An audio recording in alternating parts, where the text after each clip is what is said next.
A man stands at a bar gazing at the pictures on the wall. Out of nowhere, two guys show up behind him and press their weapons into his back. A second later, they pull the trigger. When he regains consciousness, he finds himself in a weird cell, windowless, doorless, with one wall made composed of glowing panels. Before he can take in his surroundings, a voice interrupts him. He turns around to see a surveillance camera dropping from the ceiling. The device identifies itself as Howard. Howard says that its job is to monitor and aid the prisoner, but it understands nothing beyond that. The man, now realizing he has been arrested, demands to know what he's being accused of. Howard, however, has no access to that information. It repeats that its sole objective is to keep the prisoner's well-being and offers him a range of food and drinks. The man refuses. Howard then suggests some exercise, and when the prisoner accepts, a treadmill erupts from the wall. Frustrated, the man wonders how long he'll be maintained here. The voice responds that he will remain in the cell until his case being processed, though it has no knowledge how long that will take. The man demands to speak with a human operator, but Howard assures him that it is a completely autonomous system. No one is in command. As the frustration increases, the prisoner attempts several tactics to gather answers, but Howard remains unhelpful. At some point, he drifts into a trance and recalls a day from his history. Waking up in the morning, taking a shower, putting a password into his computer, and retrieving a flash drive. He remembers viewing the news about the arrest of Fletcher May, the leader of the union.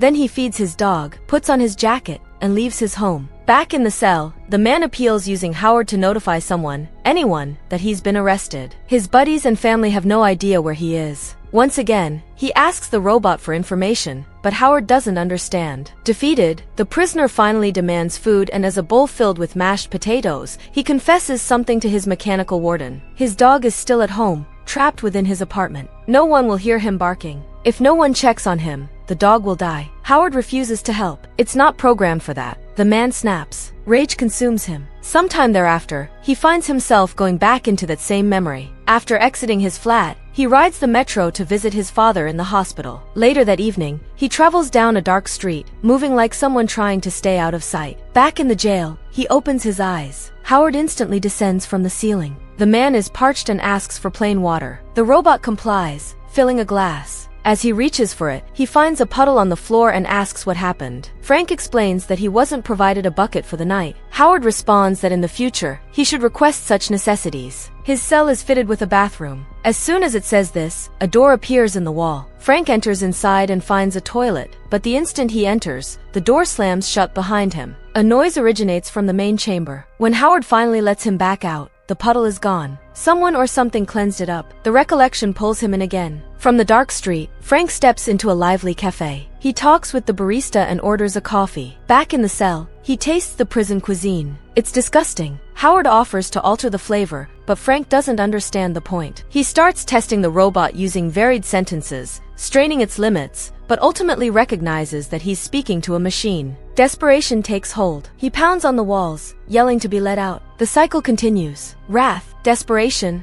another trance. In his rage, he lashes out at Howard, demanding it cease talking to him altogether. It's useless regardless. It hasn't answered a single question. Eventually, Frank slumps into a chair, deciding to at least understand more about the machine. Howard explains what kind of hardware it's made of. Sarcastically, Frank expresses his satisfaction that such costly technology is being utilized to serve him food. He expresses his opinions with the robot, how not everything should be automated, how some things shouldn't be left to machines. And then the memory returns. At the cafe, the barista tries to guess his name. After preparing his drink, she asks if he enjoys the images he's been glancing at. She took them herself, but never managed to turn her photography into a career. Then she reaches for his hand and at last guesses his name properly. Frank is stunned. He glanced down at her name tag, Gabby. As he turns back to the photos, realization strikes. Behind him, two men have appeared in any second now. They're going to pull the trigger. In his cell, Frank gets out of bed, carefully approaches the opposing wall, and glances at the bright cells. He begins to comprehend that this is some type of technology controlling his memory from the day he was arrested. He's back in the cafe talking to Gabby. He praises her photos and is extremely baffled by what's happening. She takes his hand again and guesses his name. In terror, he yanks his wrist from her clutches and asks her to halt, but two armed guards appear behind him once again. Back in his cell, regaining his breath, he reflects aloud, says he's experiencing memories from the same same day over and over again. He asks Howard what the glowing item on the wall is, but Howard doesn't know and guesses it's just ventilation. Resigned to the bland food, Frank decides to eat. Howard asks him why they haven't given him any extra information. Frank suggests that maybe the person who made him is scared the robot could be hacked. He asks if Howard has worked with any other inmates, to which Howard answers that Frank is his first assignment. After a moment of contemplation, Frank suggests that might not be true. Howard's memory could be wiped and reset, which is why he doesn't remember any past captives. That means Howard himself is a prisoner of the people, too. Then the computer recalls one of their previous chats and asks what Frank meant when he said not everything can be computerized. At first, Frank refuses to talk about it, but eventually he opens up about his father. His father died from heart disease. When he fell ill, physicians placed him in a machine that kept him alive for 4 years. He lived 4 years longer than he was meant to. Frank doesn't consider it a gift of fate. His father had accepted death and was ready to go, but the machine took that right from him. He received a life that couldn't even be termed life. Everyone around him celebrated, but no one ever thought about what was really happening. His father had been a highly strong man, and Frank had never seen him broken, but the illness changed everything. Frank is persuaded that the alliance between humans and machines doesn't bode good.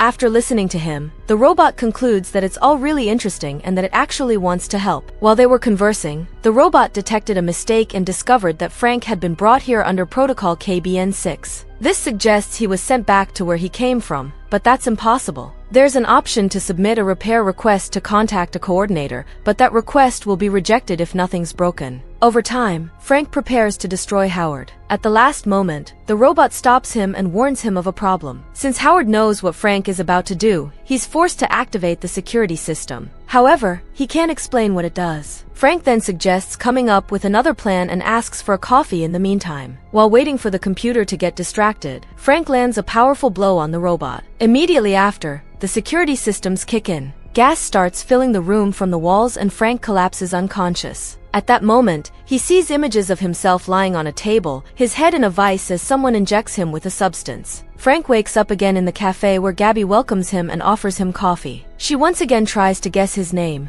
but Frank doesn't react to her. He wants to understand what's happening and why he's here again. After a moment of thinking, he realizes he didn't pay for the coffee, which is why those 2 men haven't come for him yet. He tries to explain what's occurring to Gabby, but she doesn't understand and asks him to help clean up the cafe. Suddenly, Frank has an idea. He discovers a scanner and asks Gabby to make him another coffee. This way, he may check what data the scanner picks up. She cautiously agrees and rings up the drink. Looking at the facts, Frank notices that it now contains information about another person. Just then, 2 men shot him in the back. When he snaps out of the trance, he tells Howard that he's been locked up by mistake. The scanner mistaken him for someone else. The robot doesn't believe it. There's no way a mistake like that might have happened. Frank recalls that there was a system glitch that night which presumably led to this outcome. The robot suggests that Frank might have just wanted to believe that creating the fantasy in his mind, but Frank disagrees. He can't change his subconscious and this recollection is from there. He asks Howard not to try contacting the operators anymore. Instead, they'll strive to figure out whose ID number it was. However, Frank can't remember all the digits and falls back into the trance. The day begins again. He gets up, showers, watches the news, pours water for the dog, and then drives to see his father. Afterward, he heads to the bar, but along the way, he detects a weird brightness, followed by an explosion and a plume of fire. Returning to the jail, he sees that all the systems are down and emergency lights are on. He doesn't know what to do next. No one answers his calls, and there's no food or water. After a while, he suddenly hears sounds from the wall. It turns that he's not alone. In the neighboring cell is Fletcher May. Fletcher proudly reports that the alliance has been broken. Anti-government forces have destroyed the entire network, cutting off their power supply. He paid a high fee to witness their drones fall from the sky. Now they need to consider about escaping. While they search for a way out of their prisons, Frank shares his thoughts with Fletcher. He feels like this isn't just a power shutdown. He heard explosions. If the anti-government forces genuinely wanted to destroy ASN, they likely retaliated. At this moment, Fletcher starts prying at portion of the cell's sheathing and discovers concrete beneath, slipping into despair. After some time, Frank asks Fletcher whether they've ever utilized a memory-cleansing gadget on him. Fletcher says that they tried, but it didn't work and reveals how to trick the gadget. It relates to the neurotransmitters that create memory and captures a signal that creates the memory, which leads to secret knowledge. The key isn't to hide the information itself, but to hide the way to it. This can be done by replacing memories, thinking about childhood, for example, and recalling everything in detail. After some time, Fletcher phones Frank and informs him that he can't live like this anymore. He knowing they'll never be found, and if the electricity turns back on, everything will repeat. He doesn't want to go back to a place where reality and fantasy are indistinguishable. With those words, he ends his life. The man tries to stop his friend, but it's too late. Suddenly, an alarm goes off and gas starts gushing from the walls. When Frank opens his eyes, he sees that the power is back on. Remembering Fletcher, he runs to the Fantastic where they had been communicating and shouts out for him, but hears only silence in response. Then, Howard immediately comes to life. After talking to him, Frank realizes that the robot has rebooted and doesn't remember anything.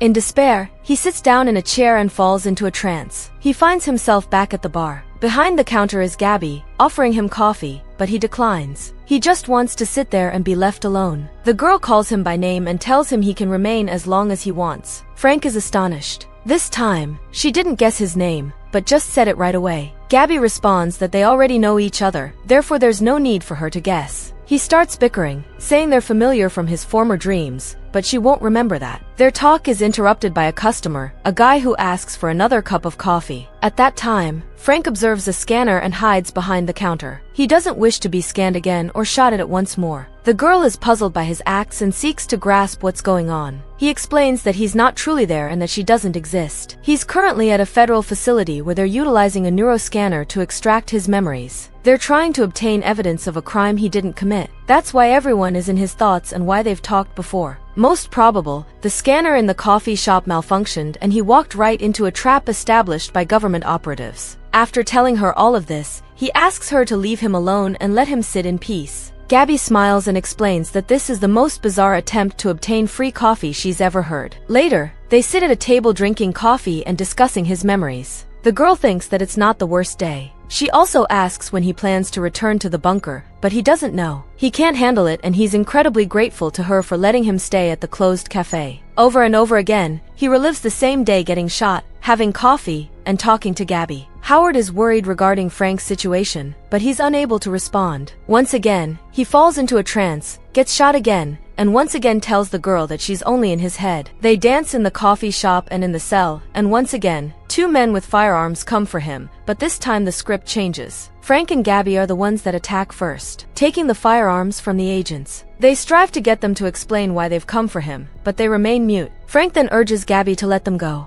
After all, this is all happening in his thoughts, so they don't know the answer. She reassures him, adding that they'll figuring it all out, no matter how long it takes. Frank finds himself back in the cell. After using the treadmill, he heads to the shower and talks to Howard. He tells the robot that he has plans for the evening with Gabby. During their chat, Frank realizes that the PC is glitching. It's clearly broken. After that, he falls into a trance again. Now he's at home with the bartender nearby. The prisoner informs her that his guard shut down again for 12 seconds at the same time. His cycle is nearing its end, which means a reset is coming soon. He can't wait any longer. The next glitches will begin anew in roughly 3 months. The girl is upset by the news, but accepts his decision. After getting a flash drive from the computer, he walks to his father's residence and then to the coffee shop. Gabby recommended they wait another 3 months. Maybe they'll come up with a better plan, but Frank doesn't want to wait. He's not sure he can handle another 3 months. The bartender asks for one favor. If he succeeds to break free, he should find her real self. After this, she makes him a coffee and kisses him. But then, 2 men with firearms appear behind him and shot Frank in the back. In the jail, Frank wakes up and gets dressed. Howard offers to cook him some coffee and notices that Frank's walking in full form. It seems like the cell is cold, and Frank may raise the temperature, but he declines and asks for coffee with cream. A minute later, Frank realizes that the robot is glitching, meaning it's time to act. Grabbing a pillowcase, he puts it over Howard's head and waits for the security systems to activate. Once the robot powers back on, it calls for aid and second robot enters the cell. Frank fights it and slips out of the cell. Navigating down the passageways, he doesn't encounter anyone and successfully climbs out through a hatch to the surface. After gazing around, he realizes he's in the middle of a desert. In the distance, a wind farm appears and he decides to head for it. However, when he arrives, he finds no one there. Continuing his trek, he reaches a road and discovers a gas station. As he enters the store, he immediately seeks for water and drinks it greedily. Turning around, he notices photographs from a cafe on the wall. He's shocked and can't believe his eyes. Frank suddenly finds himself back in his cell. In desperation and fear, he sits in the chair. He's experiencing the same day again. Life fades from his eyes. Howard offers coffee or food, but the man says it's all over. If the robot doesn't want Frank to die, it had to let him go, but it can't. It's not authorized to conduct that. The man tries to convince the computer that it can. He also confesses that he knows why he's here. He was part of a union and built a malware intended to ruin the whole system. He knew they were seeking for him,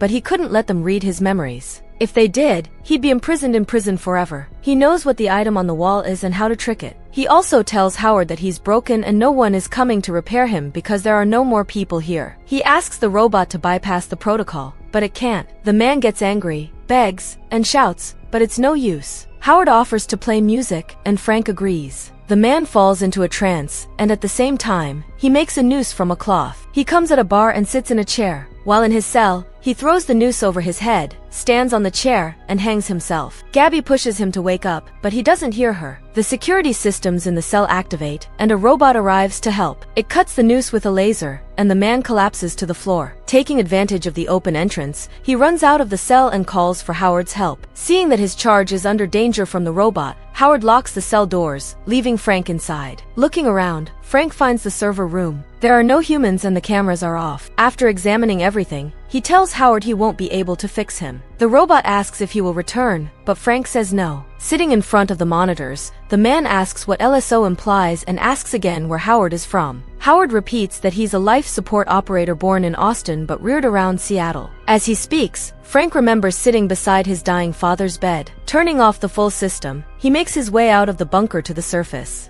Opening the suddenly, he finds himself in the heart of snow-covered mountains with no one in sight. Hungry and freezing, he walks on, following his senses until he reaches a huge pine tree. Staring at it, he knows it's the spot in the photograph from the cafe. Collapsing to his knees, he shuts his eyes. When he opens them again, he discovers two visitors standing near him. The news reports that a man was found by vacationers in the mountains of Utah. He is the only survivor from the ASN detention center, which was abandoned by the military around 2 years ago during a liberation. His life was sustained by a computerized security system created for his imprisonment. The energy came from wind farms till the reserves ran gone. Over 300 detainees were found dead and he is the only one that survived. Secretary of State Becker stated that this serves as a sharp, terrible reminder of the political regime that violated the most sacred human rights. Meanwhile, Frank arrives at the cafe, the very same one from his memory. There, he sees Gabby. She begins to tell him about the photo again, but he already knows everything. Throwing the flash drive into the trash, he sits at the table and waits for his coffee. When the girl delivers him the drink, he thanks her and calls her by name. She's astonished and notifies him that her real name is Meline and that the last time he was here, she was wearing a name tag with her colleague's name. He's glad to meet her and she decides to guess his name. Meanwhile, a camera appears on the ceiling, identical in appearance to Howard. Subscribe to watch more videos like this. Leave a comment about your favorite movie and we will make it next. Thanks for watching.